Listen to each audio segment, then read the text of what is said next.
WHCR 90.3 FM, New York.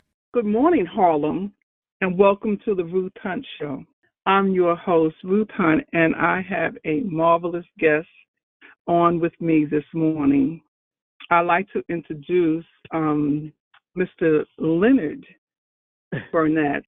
We called him Lenny because I have to just give you a little peek information that this is really my cousin. And I'm so proud of him, proud of his accomplishments. And so I wanted to share him with you this morning.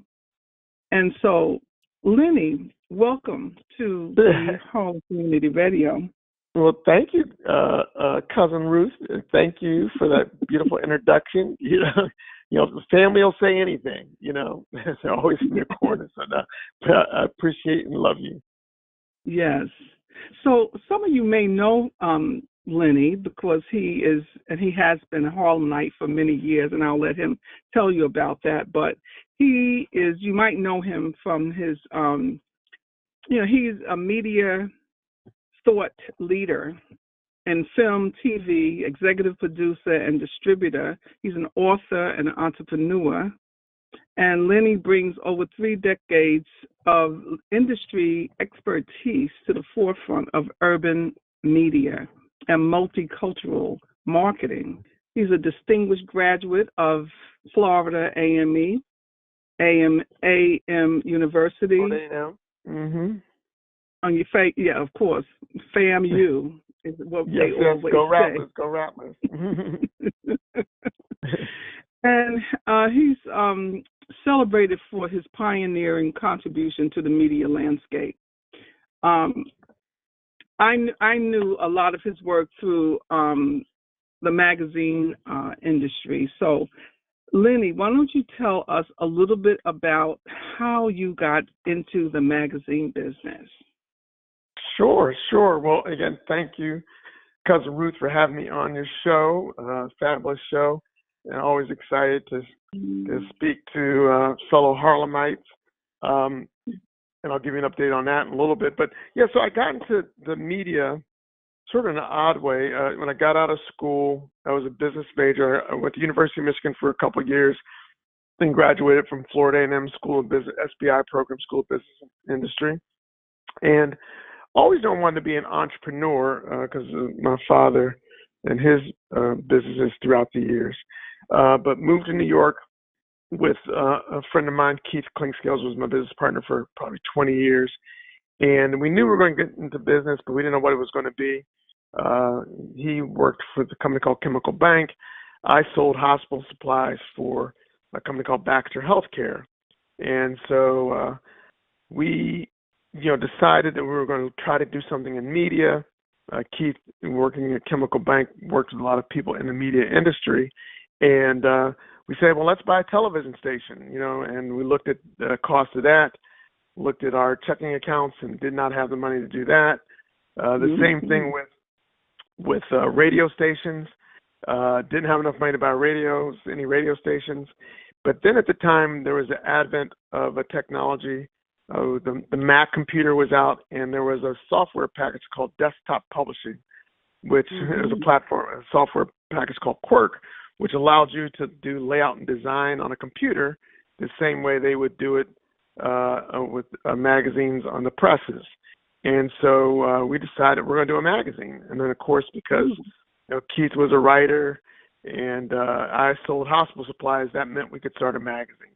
And so that no business plan, no real true understanding, but looking in Ebony Essence and Black Enterprise and what they did, we launched a magazine called Urban Profile. Back in 1988, 87.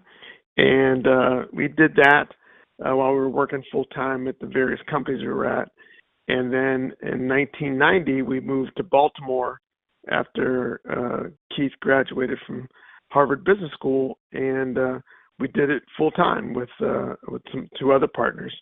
So that's how we got into the magazine business. No business plan, no real true understanding of how it worked, but we, we just went about it and figured it out, and the rest is sort of history.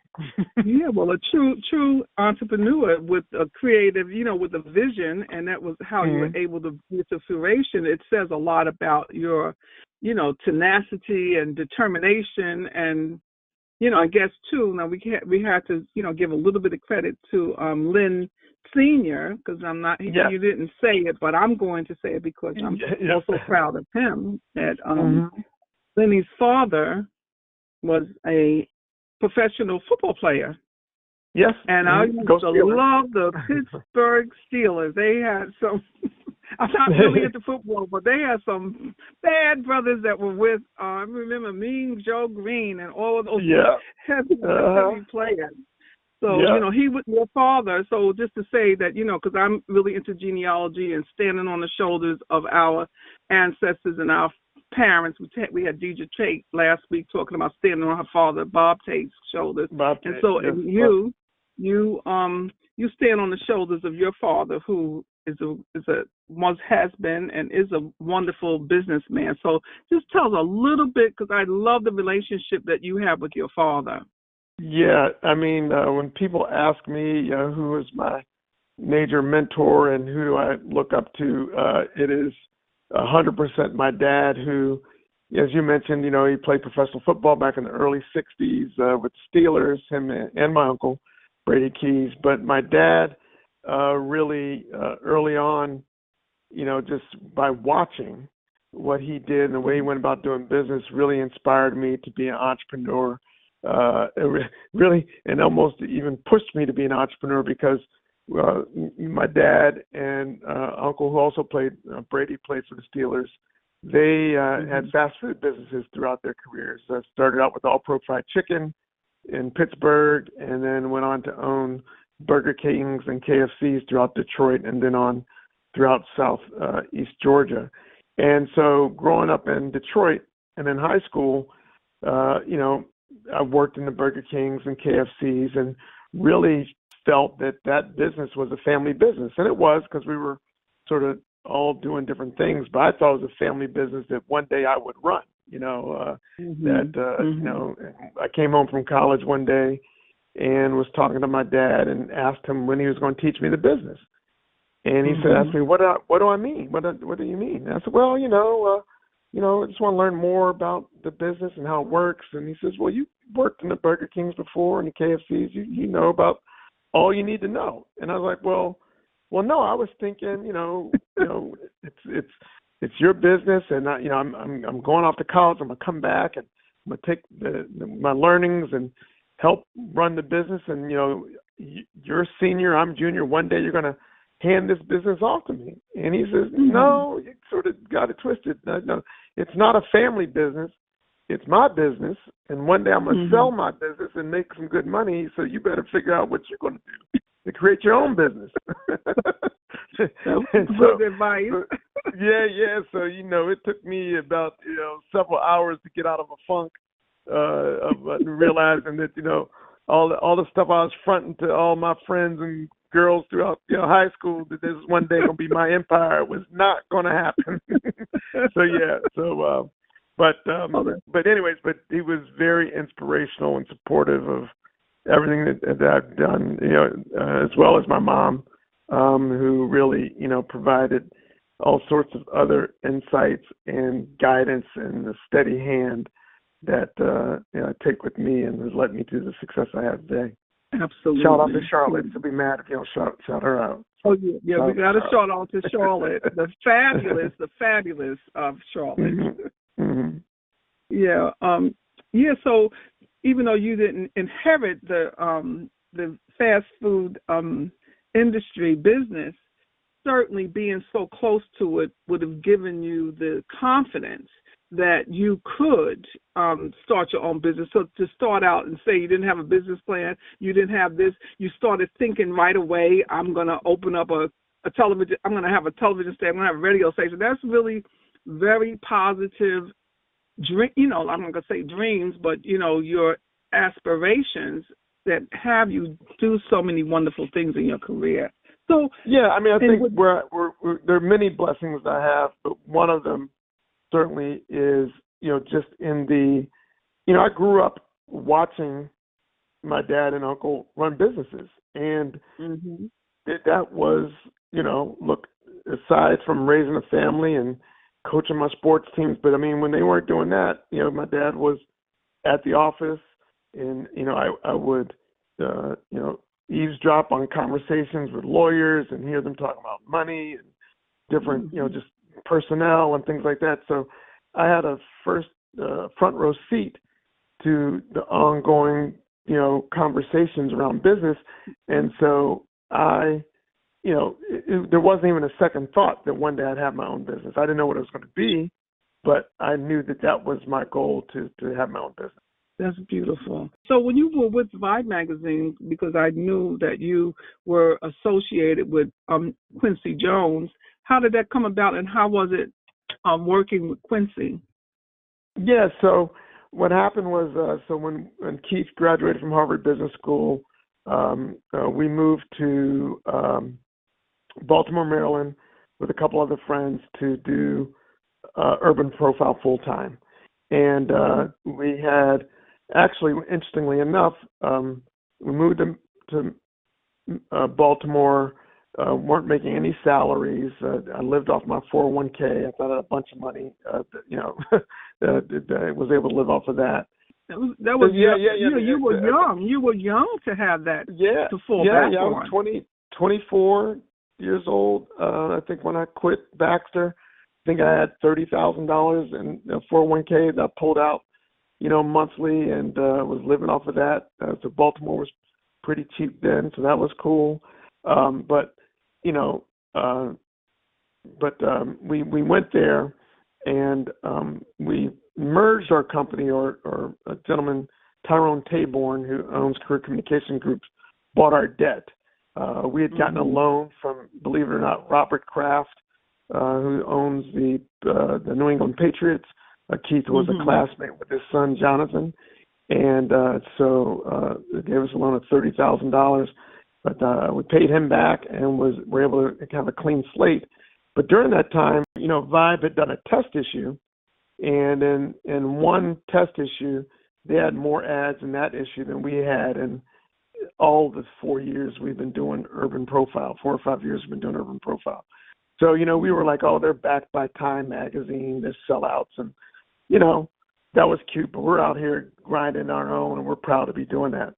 Well, a young lady by the name of Lynn McDaniel, who we're still friends to this very day, she was doing human resources for Time Inc., had stumbled across Urban Profile, and I think we had some mutual friends. And she called Keith originally to say, hey, I'm also seeing this test issue of Vibe. It's Quincy Jones. And so we were like, hey, yeah, we've seen it. It's cute. Nice magazine. And he said, well, we want to know if you'd be interested in coming up to New York and helping to be on the team that launches it. And, we're like, well, we're happy doing our own thing, we're our own bosses. And we're paying this much money a year. And we're like, oh, we'll be there next week. So that's how we got to back up to New York with Vibe magazine. And, there was a team of people that were sort of the founding, the launch team of Vibe, that, 20, 30 people that were part of that. And, working with Quincy was amazing. He obviously was inspirational, but, his thought process was amazing. But then, certainly his name allowed us to get into doors that we wouldn't have otherwise have a hard time getting into. And, Vibe was one of the fastest magazines to success in history. We were profitable in 3.5 years. Most magazines take 5 years. And that was a great time. It was the advent of hip hop. Music had been around for a while, but it was really the culture. People were understanding the power of the culture. And it wasn't easy, but, that was a great time. Great time. Because it was different, too. I mean, we still had a little bit of Ebony and Essence, and then fashion, and, and then to come with this sort of new energy. And like you said, hip hop, and just young people were just doing it. You were young, so you were, your magazine was a young audience, and it was really very attractive. Yeah. And Yeah. No, I mean, look, Mr. Graves, Mr. Johnson, Ed Lewis, and Clarence Johnson, they paved the way for us to do what we did. But there was we filled a niche that hadn't yet been filled in speaking of young adult men and women from a music perspective. Quincy's idea was, hey, Rolling Stone is, for rock and roll, and really, Jan Winter built a magazine that for that culture in that time, and Vibe was to be that. And so it was the right idea at the right time. And, again, but those, Ebony, Essence, Black Enterprise, and Jet really paved the way. Absolutely. For sure. And then another shout out, I'd be remiss if I didn't shout out Mr. Bob Tate, Deidre's father. And so the name of his magazine is escaping me, but one thing to do, and talking about mentors. And so I knew Mr. Lewis through my father and uncle, who actually, my uncle in particular helped Mr. Lewis raise some money to launch Essence back in the day. Mr. Johnson, we spoke to on the phone once because, we kept calling him to try to talk with him, really just to get some advice. He was like talking to the Wizard of Oz. He called back and we had him on speaker, and we were so excited to talk to him. He said, "Oh, hey, nice to meet you guys. How can I help you?" And then we were like, "Well, we have this magazine. We'd like to get your thoughts." He said, "Look, I can give you thoughts, but you're the competition." He's like, "What you want me to tell you? I wish you luck, young men." And and he was nice, but he was not endearing in terms of like, "Oh, I'm going to help you guys out." But you need to Bob put him Tate, out of business. Yeah, exactly. That's the way he was looking at it. Unfortunately, that's what a lot of people. But Bob Tate and his partner, who is escaping my name, they immediately took us under their wing, and I call him Uncle Bob, who's a fraternity brother of mine, and he was like, "Look, let me tell you guys this. Let me tell you where you need to improve. Hey, I'll help when I can." And I'm just an amazing guy who was always supportive. And again, all respect to the other founders, because they all paved the way. But Bob Tate was the one that really was extremely helpful and positive. Took the time, really. That is a wonderful family. The entire family, not just Bob Tate, because he was been around for years, and he's been, advertisement. He is the ultimate networker, So he just stands on strong shoulders. But his whole family, they're kind-hearted people. They are wonderful people, and I don't think you could have had a better mentor than Bob Tate. So 100%. Kudos to him. So then you were able to after Vibe success, of course, Savoy and Honey and Heart and Soul magazine. Yeah, so the story goes that Keith and I were at Vibe for 5 or 6 years, and we didn't have like real equity per se. And we wanted to, own more of try to own the business, or at least part of the business. And one of our mentors, I'll get back to him later, Bob Miller, and Time Inc. Really at that time was Bob Miller, was not, we had private equity money and that wasn't in the cards. So we left to do our own business. And we left along with a few other people, and we started Vanguard Media, a gentleman by the name of we raised money from a company called Provender Capital, Fred Terrell and Derek Jones were that's their company, and they gave us money to buy at that time. First thing we bought was Impact Magazine, and it was a music magazine and conference. And then we wanted to buy Honey Magazine. And funny story about that is our investors at the time were not like fully sold on buying that. And we had a meeting with Mr. Lewis and Clarence Johnson about Honey, and maybe doing it together with Essence. And Mr. Johnson sort of, he poo-pooed the idea. He wasn't like all the way into it. And he said they passed, but by the time we had gotten out back to our offices, they had called Honey Magazine trying to buy them, but we had an exclusive with them, and so which really propelled Fred and Providence to go ahead and invest in our business. So we launched. So we bought Honey Magazine. Then we're doing that, and then Bob Johnson and BET, they owned Heart and Soul magazine as well as Emerge magazine and YSB magazine. And so Mr. Johnson decided to invest in our business by giving us some cash, a lot of cash actually, about $15 million. But then he also gave us, it was like, well, it came with a hook. So he gave us about $15 million along with the 3 magazines, but we had to take on everything about the mag. So those magazines were losing about $10 million. So we really netted about 5 or 6.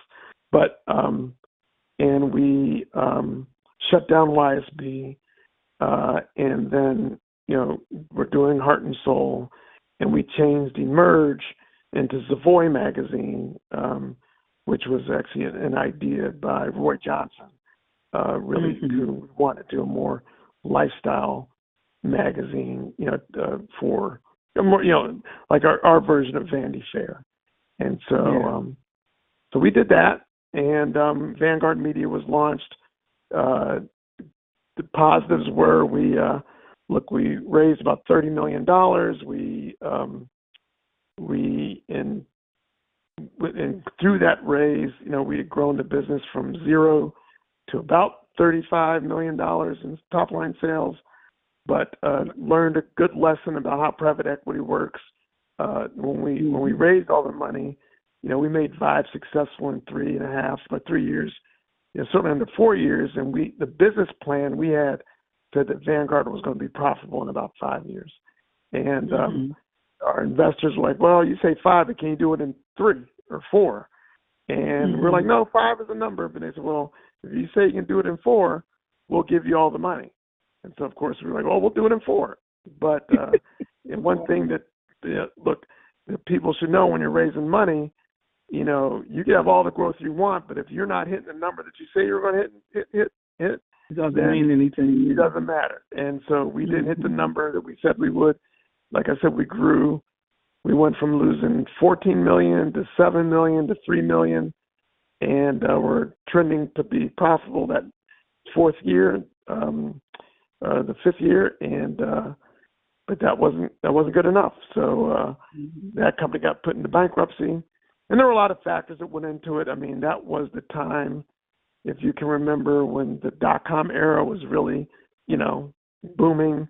A dollar lost in .com was worth more than a dollar made in the magazine industry. So obviously that didn't add up after a while.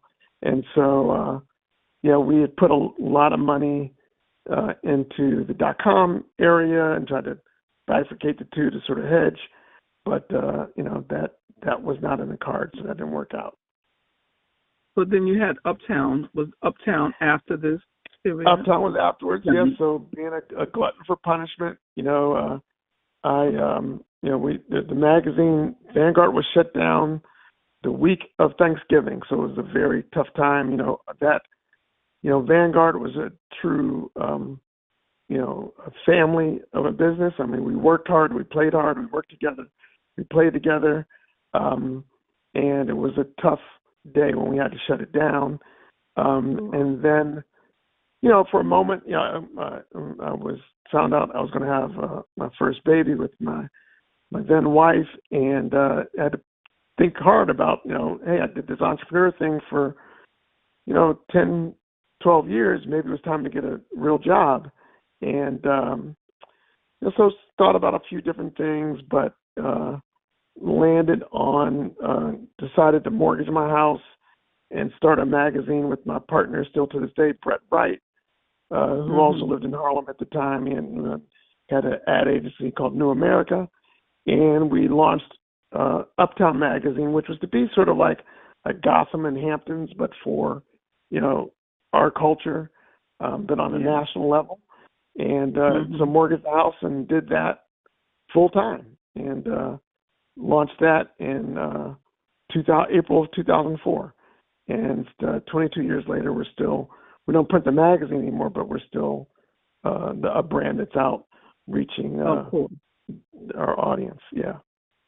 So on another level, in terms of Uptown Media Venture, so what does that entail? So you start the magazine. So today, we no longer print a magazine. We have a website, uptownmagazine.com, and we do several events throughout the year, including a big annual Oscar event that we do with Lexus and a few other partners during the Oscar week.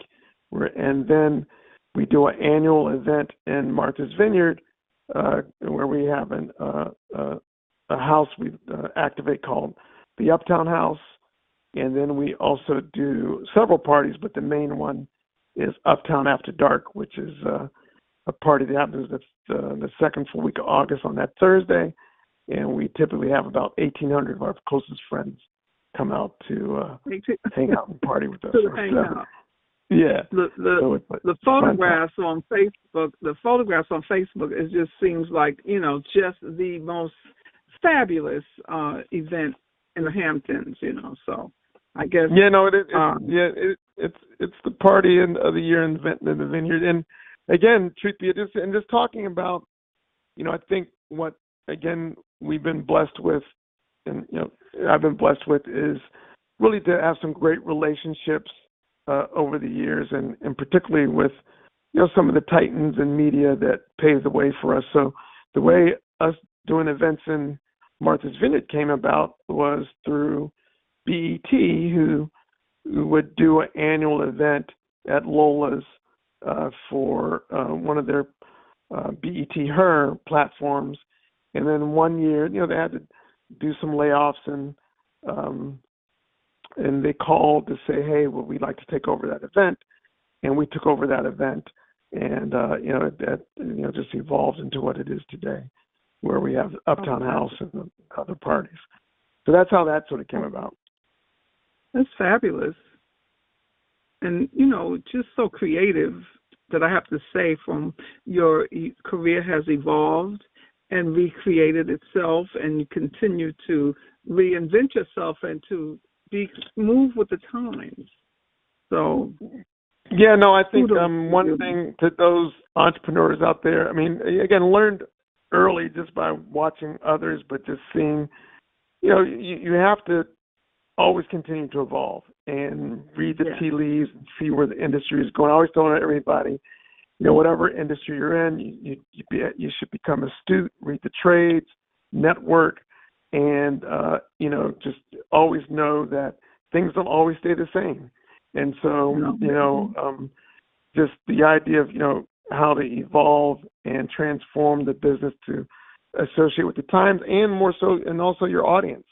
After Uptown, I did, Brett and I went back and we got some, one of our mentors from Vibe called us, and he invested in Uptown, which allowed me to hire someone full-time in sales. And I went back to Vibe again with the idea of buying it a third time, or a second. And so we went through that process, and we did. I was part of the team that bought it the second time, but not with the original partners that we had. Bob Miller, big shout out to him. He was the gentleman that he was a big publisher at Sports Illustrated during his heyday, and ran Timing Ventures, which launched many magazines, including Entertainment Weekly, Martha Stewart Living, and of course Vibe. And so he asked me to come back, and we were going to go back and buy Vibe together. As it turned out, they didn't want to sell it to him, but I went with another private equity company that bought it. But the thing that Vibe wrestled with at the time was, it, unlike Rolling Stone, which sort of grew with its audience. Like, it sort of stayed with the audience that they sort of came to the party with. Vibe sort of hung back and stayed in the young adult era, which was cool, but it definitely was a different era of hip hop. And so, and that group wasn't as in the magazines as they were, that age group was, years earlier. But, Vibe had for sure an amazing name brand. And I think the things that we wanted to do was really expand Vibe beyond print and digital. And the investors really didn't see that. And so, which is then when I left and went back to doing Uptown full time with some more investors. So yeah, but I think it's important to be able to evolve and transform with the industry. So what is Homestead Entertainment? It deals with film. Yeah, so, I always tell people there's absolutely nothing good about the COVID era. I mean, that was certainly a tumultuous time, a scary time. But the one thing that a lot of people got to do, that particularly entrepreneurs, that, you never get a chance to do, is sit still. There was you couldn't go out, couldn't do anything. So it gave me time for the first time ever, just where you got to sit. You stay in the house. You got to just sort of sit still and think. And certainly that was a transformative time. At that time, I was doing Uptown still, of course, but the magazine business was changing and digital was growing. And I started thinking about what was the next opportunity and what was I really good at. And I always would tell people when they asked me what I did and what my title was, they can call me whatever you want, but at the end of the day, I'm a sales guy. And I sell advertising or whatever. But when I really thought through it, when I had time to sit, I was like, one of my biggest assets is I just know a lot of different people and a connector, sort of like Bob Tate, my dad. Yeah. And, how can I leverage that? So I had dabbled in the film business before with a buddy who also had a distribution company. And I ended up, helping him out with his distribution company. And what happened was, again, talking about evolving and changing with the times, the old way of distribution, really, the process was someone would create a film that they hoped would get picked up by Big Studio or BET or HBO or somebody. And you can imagine there are, thousands of films created a year, at the time, hundreds of black films created a year, and they're not all going to get picked up. So it doesn't mean they're not good. They're just not going to get picked up. And so the process is you would give a guarantee of money to these filmmakers, $20,000, $30,000, $40,000. Then you give them a part of it up front. Then you give them the rest upon certain deliveries. And then knowing that on the other side you had a BET or HBO or Showtime or Netflix or somebody that was going to license the film.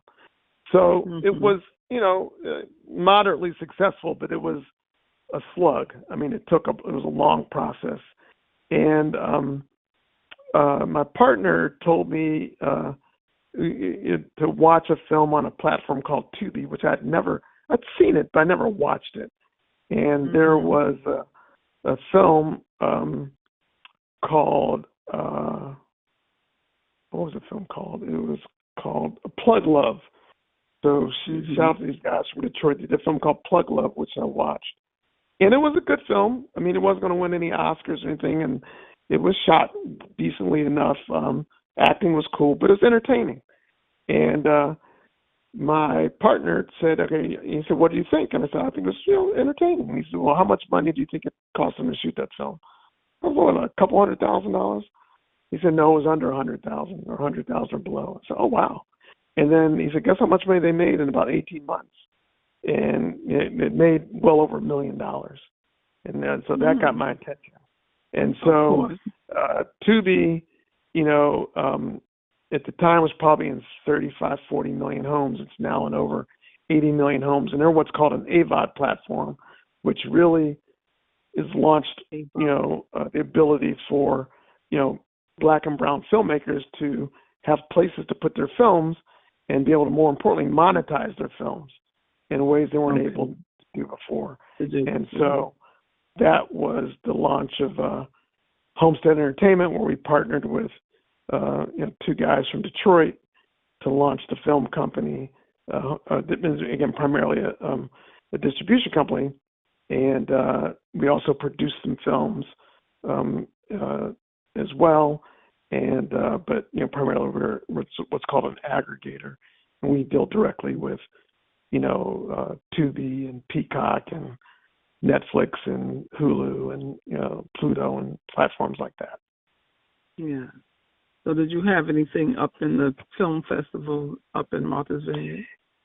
No, we don't. And again, we primarily distribute, so we weren't. We didn't have any films entered in there. We really help filmmakers find their audiences, and again, most importantly, be able to monetize their film. So that's where we sort of stand behind the scenes in that format. Well, it's very, very impressive career that you have and that you're having. And I really do, you continue to elevate and recreate yourself, Yeah. I mean, and finally, I want to at least point out the company now that I'm also doing. It's called Hero Media. It's an ad tech platform, and really focuses on delivering advertising, not just to the multicultural audience, but to the entire U.S. We reach over 70% of the U.S. population with our ad tech platform. And we're also actually hosting an event in New York called Black Week, October 6th to the 10th at Spring Studios down in Tribeca. And what is it called? It's called Black Week. Black Week. Black Week. And so okay. Black Week. Yeah, it's a cultural sort of Davos. We talk about everything from, marketing, finance, entrepreneurship, health and wellness, certainly media for sure as well. And we have a great lineup of speakers. And, definitely if you get a chance to the audience, go to www.blackweek.co. That's going to be www.blackweek.co, C-O at the end. Correct.